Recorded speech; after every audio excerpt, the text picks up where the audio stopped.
الله أكبر الله أكبر الله أكبر كبيرا والحمد لله كثيرا وسبحان الله بكرة وأصيلا لا إله إلا الله وحده صدق وحده ونصر عبده وعز جنده وجمل أحكامه وحده لا إله إلا الله الله أكبر ولله الحمد الحمد لله رب العالمين اللهم صل وسلم وبارك على هذا النبي الكريم وعلى آله وأصحابه ومن اتبع هداه إلى يوم الدين أشهد أن لا إله إلا الله وحده لا شريك له وأشهد أن محمدا عبده ورسوله لا نبي بعده قال الله تعالى في كتابه الكريم أعوذ بالله من الشيطان الرجيم بسم الله الرحمن الرحيم إنا أعطيناك الكوثر فصل لربك وانحر إن شانئك هو الأبتر. Hadirin jamaah salat Id yang Allah muliakan. Id kalau kita lihat maknanya, pertama berarti hari raya. Raya artinya besar, maka Id itu berarti hari besar. Yang kedua, Id bermakna festival. Arti festival adalah pesta besar. Memang Idul Adha merupakan hari besar umat Islam yang di dalamnya umat Islam itu menunjukkan perasaan bahagia, perasaan sukacita, izhar surur wal farah, menunjukkan ekspresi kebahagiaan sebagai orang yang beriman atas karunia Allah. Karunia Allah itu ini sangat banyak. Sebagaimana Allah berfirman, Inna a'tainakal kautsar. Sungguh kami Allah telah memberikan kepada engkau nikmat yang banyak, karunia yang banyak.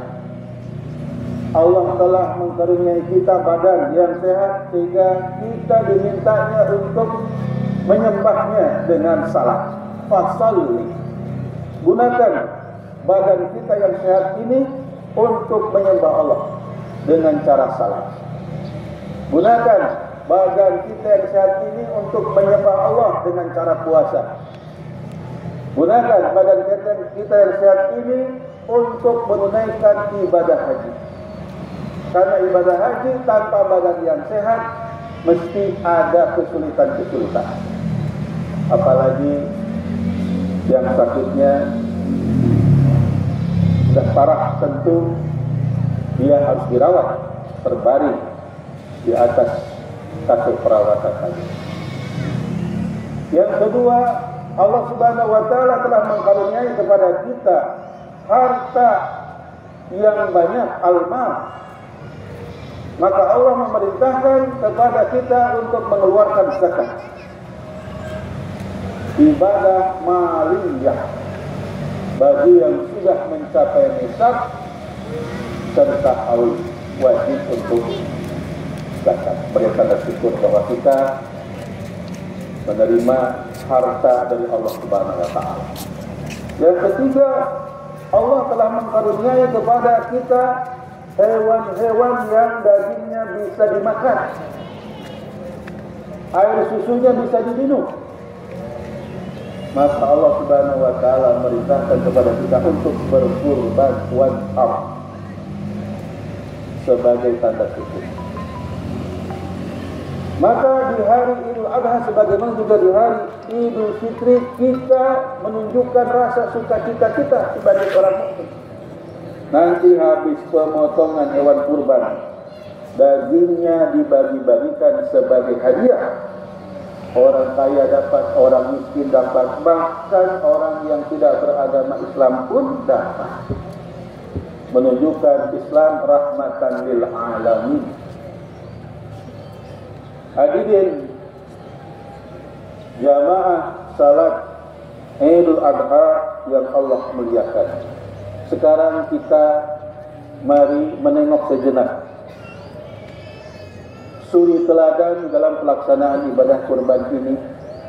Yang pertama kali yaitu Khalilullah Ibrahim alaihissalam.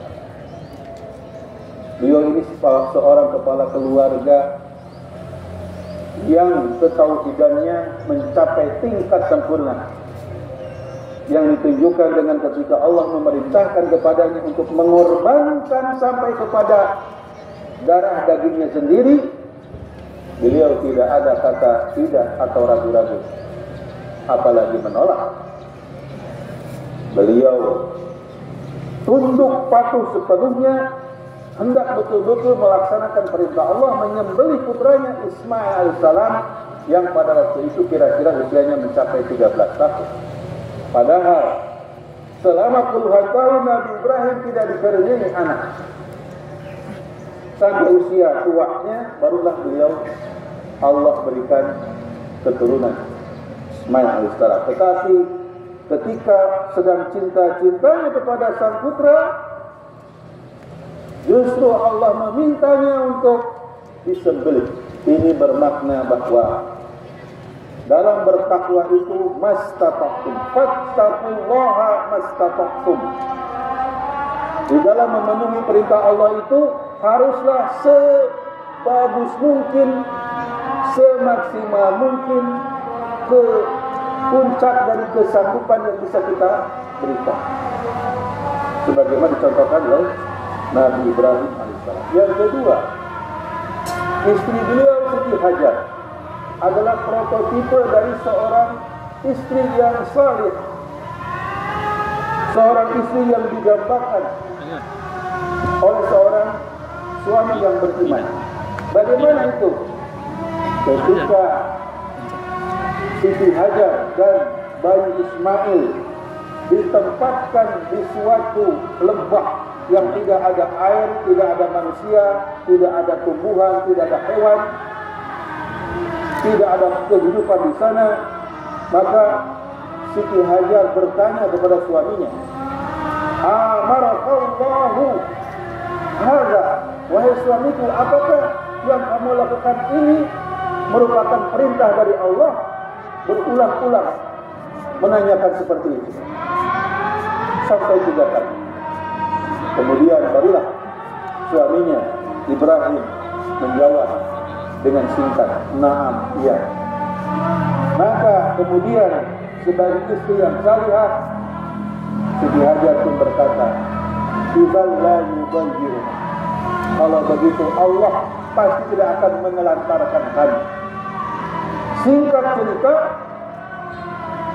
Siti Hajar sudah habis perbekalannya, baik kurma maupun air minum. Maka beliau pun merasa kehausan, dan bayi Ismail pun kehausan karena tidak lagi bisa menyusu di, mohon maaf, tetek ibunya. Maka Siti Hajar pun tidak tega melihat bayi Ismail kehausan meronta-ronta. Dia pun pergi meninggalkannya untuk mencari, siapa tahu ada orang atau siapa tahu ada air yang bisa diambil. Beliau pun bolak-balik antara bukit Safa dan Marwah selama 7 kali. Tidak ada manusia, tidak ada air. Lalu beliau pun kembalilah ke tempat semula dengan langkah yang gontai, langkah yang penuh dengan kelelahan.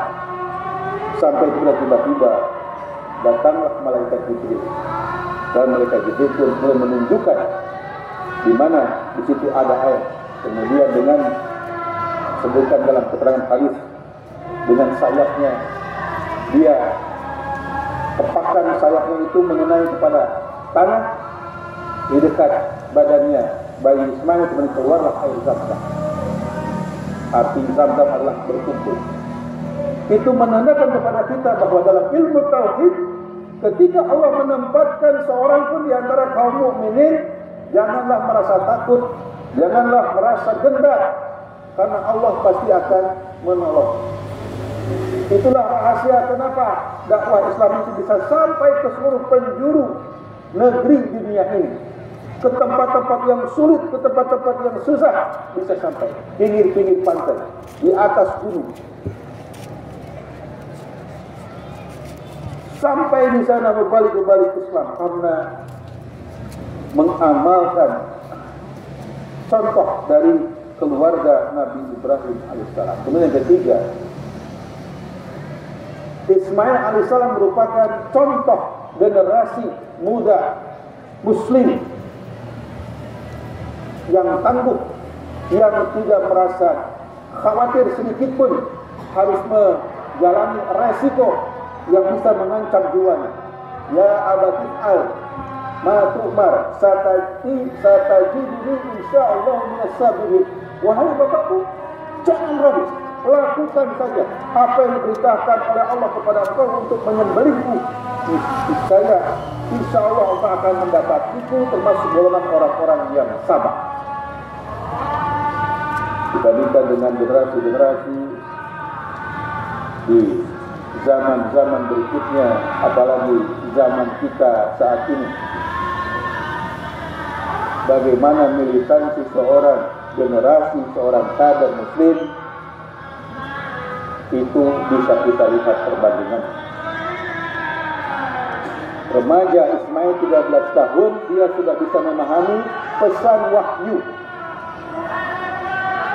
Anak usia 13 tahun sekarang, dia masih terbata-bata. Dia masih belajar, memulai bisa membaca wahyu Al-Quran. Dalam benak pikirannya hanyalah soal makan minum, bersenang-senang bersama teman-temannya. Di dalam tradisi pendidikan Islam, maka anak laki-laki harus mendapatkan prioritas utama. Dia harus dimasukkan ke dalam masjid. Karena apa? Dicontohkan oleh Nabi Ibrahim alaihissalam.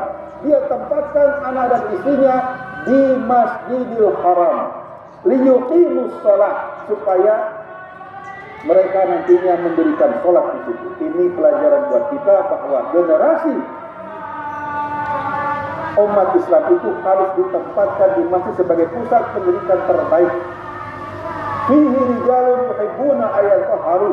Di dalam masjid itu kaum laki-laki, terutama remaja-remaja, itu dididik untuk menyucikan jiwanya sehingga dia menjadi cerdas secara otaknya dan dia juga cerdas secara hatinya. Dididik juga di situ, dalam masjid itu, rupa-rupa keterampilan dan sebagainya. Ini karena memang sejarahnya seperti itu. Kalau umat Islam ingin bangkit, mulailah pendidikan dari masjid. Kalau tidak, umat Islam tidak bisa bermimpi untuk bisa bangkit dan merengkuh kejayaan. Hadirin jamaah salat Idul Adha yang Allah muliakan.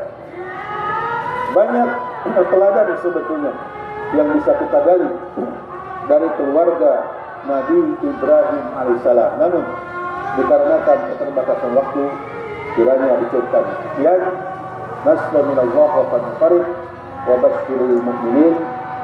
Hasbunallah wa ni'mal wakil, ni'mal maula wa ni'mal nasir. Mari kita berdoa kepada Allah Subhanahu wa taala, mudah-mudahan apa yang ibadah yang kita tunaikan diterima oleh Allah Subhanahu wa taala. Alhamdulillahirabbil alamin. Allahumma shalli ala Muhammadin wa ala alihi wa sahbihi ajma'in. Allahumma ighfir lil mu'minin wal mu'minat wal muslimin wal muslimat al ahya'i minhum wal amwat. Innaka sami'un qaribun mujibud da'wat ya qadiyal hajat. Allahumma shalli ala Muhammad wa ali Muhammad kama shallaita ala Ibrahim wa ali Ibrahim wa barik ala Muhammad wa ali Muhammad kama barakta ala Ibrahim wa ali Ibrahim innaka Hamidum Majid. Allahumma inna nas'aluka ziyadatan fid din wa barakatan fil umr wa sihhatan fil jasad wa sa'atan fil rizq wa tawbatan qabla al-maut wa syahadatan inda al-maut wa maghfiratan ba'da al-maut wa afwan inda al-hisab وأمانا من العذاب ونصيبا من الجنة. اللهم لا تحرمنا النظر إلى وجهك الكريم. اللهم اجعل لأهل فلسطين النصرة والعزة والغلبة والقوة والهيبة. اللهم انصر إخواننا في فلسطين. اللهم رد إلينا فلسطين والمسجد الحرام والمسجد الأقصى ردا جميلا. اللهم انصر ضعفهم فإنهم ليس لهم سواك. ربنا تقبل منا صلاتنا وصيامنا وركوعنا وسجودنا وتخشعنا وتمن تقصيرنا برحمتك يا أرحم الراحمين. ربنا هب لنا من أزواجنا وذريتنا قرة أعين واجعل للمتقين إماما.